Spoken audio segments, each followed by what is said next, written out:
Hello everyone and welcome to this video. In today's video we're going to be reviewing Sonic Colors for the Nintendo Wii. The game was released in 2010 and is by Sega's Sonic team. So, let's review perhaps the best 3D Sonic game in the world. The game's plot in this game involves Dr. Robotnik claiming that he has now turned over a new leaf and has opened a type of amusement park in space to make up for things. Suspicious, Sonic goes to inspect, and as per usual, it seems Dr. Robotnik is causing chaos yet again.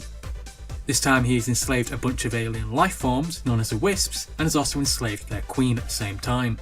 The story then consists of Sonic going around each section of the amusement park and freeing all the trapped Wisps in each location, and eventually defeating each stage's boss.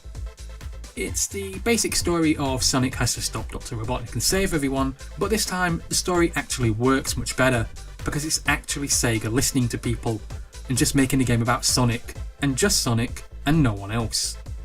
The game's focus in this game is solely on Sonic and what specifically Sonic can do. So, it's all about speed and timing, like how the past great Sonic games used to be.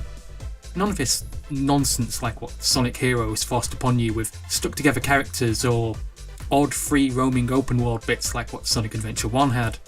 The game's story is simple, but because Sega actually listened for once and made a Sonic game about Sonic, it's actually good. And the end result is something pretty fantastic and enjoyable. You actually care about this game's story, unlike something of that of Sonic Forces, which just felt rushed or written down quickly on the back of a bar coaster. Well, you do get other characters in the game, such as Tails, Metal Sonic, Cream, Big the Cat, and a few others here and there, but they're only side characters, and you don't actually get to play as them in this game, as the game's sole focus is on that of Sonic himself. The characters also work a lot better this way because it doesn't feel as if the game's trying to jam as many characters as it can down your throat, like what past games such as Sonic Forces did, for example. You don't get the whole forced feeling of characters, such as in Sonic Adventure 2, where you had Tails for some reason being disabled and stuck in a plane which had legs and walked about, because of course Tails can't walk on his own legs or fly or anything, and then for some reason Sega did the same thing with Dr. Robotnik 2 and his egg shuttle, which also had legs and walked. Why would you do that when his egg shuttle thing can fly exactly, Sega? Anyway, you do get a whole host of characters in this game, and they do all come across well, and thankfully the Wisps themselves don't come across as annoying or anything like that. Originally, when I first saw these Wisp characters, I was worried that they were going to be like those characters that you had to collect in Sonic Adventure 1, but with odd voices, which would realistically just make me want to side with Dr. Robotnik himself and enslave them. Thankfully, the Wisp do come across as likeable. What can I say about Sonic Colors gameplay aside from a return to form? The best 3D Sonic game ever? Quite possibly. The fact is, this game is all about Sonic and speed, so no levels are wasted on other characters, such as Knuckles or Tails, where it's originally just Sonic levels anyway, but cut up into smaller sections to try and flesh the game out a little. Each stage is just about Sonic, for Sonic, so you have a good amount of running to do in each level, just like how you did in the good old Sonic games, which are actually great. The game's levels are cut up into sections, with each area having its own separate stage, the final area being that stage's boss. So for example, the aquarium level will be cut up into 10 separate areas, with the final area being that level's boss. Every stage also has its own items to collect, which you're going to need to collect in each stage if you're wanting to unlock Super Sonic for use in all stages. And this can be quite difficult to find and attain, as it's not just getting them that's the issue, but also that once you get all of them, you then have Arcade section, and you're going to need to do each one of those levels if you are going to want to unlock Super Sonic. The arcade section itself is rather odd, as you play a robotic-like Sonic in red and also blue, but for some reason, who also has an antennae sticking out of his head. For some reason. The arcade section itself is rather odd, because it's 2D stages, and the aim of the game here is to basically get to the end of that stage. However, you can only play these stages if you find enough hidden items in the main game itself. We then have to talk about the stages themselves, as Sega did an amazing job here. The game splits up into 3D sections and 2D sections flawlessly. If Sega would have just followed suit with what they did here in later Sonic games, then the later Sonic 3D games would have actually been good. I really don't understand why Sega didn't continue on with this, and why instead we got games such as Sonic Forces where you don't even really need to hold the controller. You can just press X and win the game.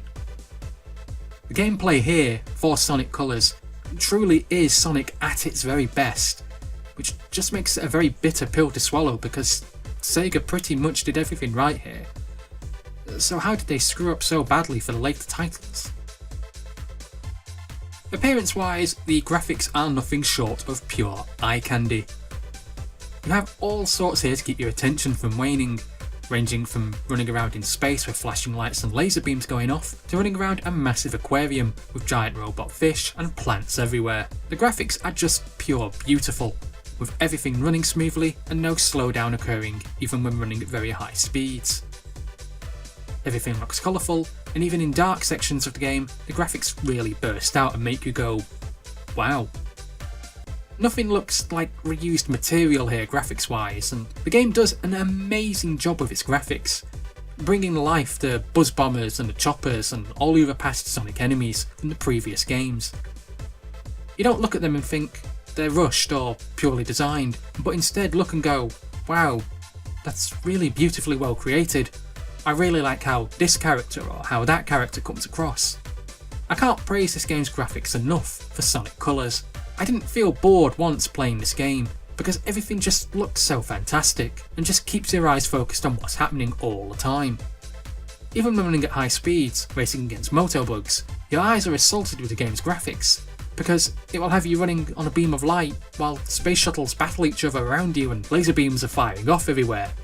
Nothing here is dull. Nothing here is boring, everything's bright, everything's colourful, everything tries to keep your attention. The world of Sonic Colors is a beautiful world, and one that actually makes me care, unlike something of that of Sonic Forces, or Sonic 06, or dare I say, Shadow the Hedgehog. Sega got this right for this game, and made a world in which it's just about Sonic and speed, and they made each stage catered for Sonic himself. Each stage is designed all about speed, and it's amazingly well put together, and designed with clearly a lot of thought and effort put into it. Each section of the amusement park is nothing short of amazing, and I didn't feel bored doing any of them.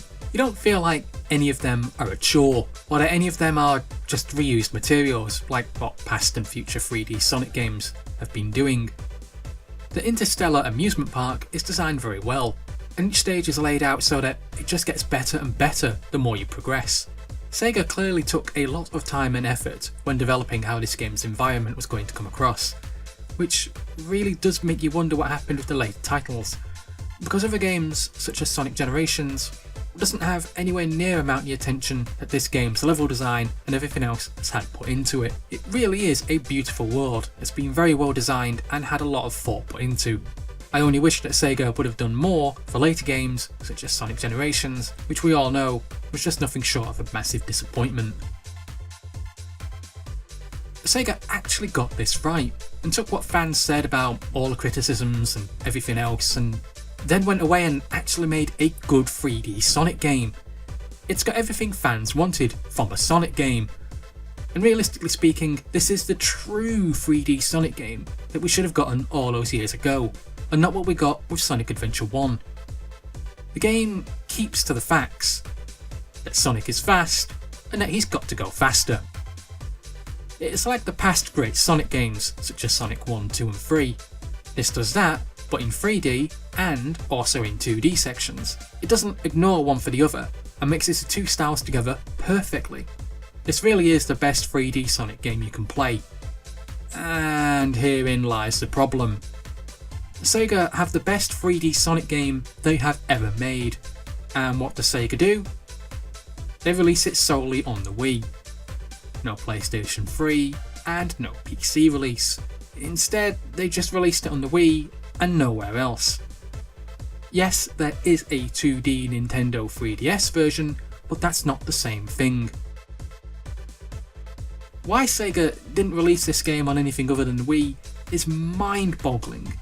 Even after all this time, they could release it on the PC and consoles via the online market store, yet they don't, and it's easy money for them to make, but instead they just don't do anything about it.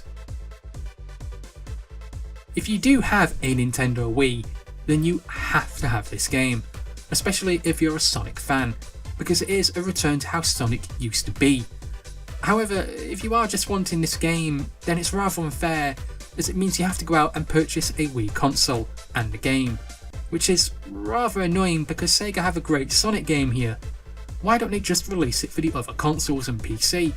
It's a great game, which I really would recommend, but at present you're only really left with two choices for playing this game, and that's either to buy a Wii console and the game, or to find a Dolphin emulator and the game as well. Sega didn't really give fans much of a choice on this, because they're just not letting it be more accessible to everyone. I really do recommend this Sonic game, because it's the best 3D Sonic game that you can play. However, I just find it rather annoying that there isn't much options for actually playing the game itself, and when this is the best 3D Sonic game that they've possibly ever made, it just seems such a stupid idea from Sega for not making this more accessible for everyone. It is a great game, and I really do recommend it. I just wish there was more chances for everyone out there to play it. Well, that's it for this review, guys. Thanks for listening, thanks for watching, and please subscribe.